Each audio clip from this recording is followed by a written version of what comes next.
Dalam rangka menuju data statistik luas lahan tanaman pangan di Provinsi Sumatera Barat, Dinas Perkebunan Tanaman Pangan dan Hortikultura Sumatera Barat adakan workshop data statistik tanaman pangan yang diikuti seluruh Dinas Pertanian Kabupaten Kota se-Sumatera Barat.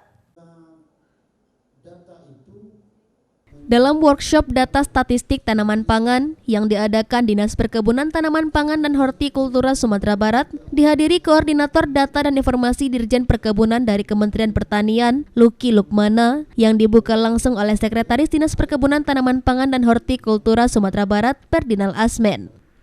Pemetaan luas lahan perkebunan di Sumatera Barat bertujuan untuk mensinergikan penyusunan tata kelola di sektor perkebunan secara keseluruhan di Sumatera Barat yang berbasis digital secara modern agar mampu menghasilkan data yang akurat dan bisa dipertanggungjawabkan dan mudah diakses. Dengan adanya pembagian dan pemetaan, kedepannya dapat diatur dan dikelola dengan baik sehingga peningkatan produktivitas pertanian di Sumatera Barat dapat terus ditingkatkan dan memudahkan pendataan grafik di setiap daerah. Dalam hal ini, Sekretaris Dinas Perkebunan Tanaman Pangan dan Hortikultura Sumatera Barat, Ferdinand Asmen, mengatakan pemetaan luas lahan perkebunan secara data statistik akan membantu pengembangan luas lahan perkebunan di Sumatera Barat seperti kelapa sawit, gambir, kopi, kakao, karet yang akan membangkitkan pendapatan petani secara ekonomi.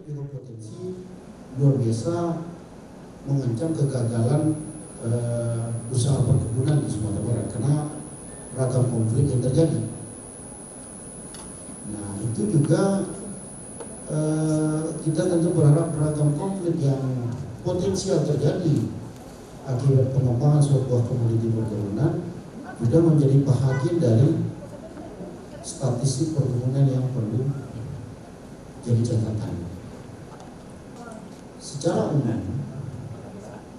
usaha-usaha perkebunan itu berkaitan dengan penguasaan sumber daya alam dalam jumlah yang sangat luas. Karena biasanya usaha perkebunan pakemnya adalah monokultur.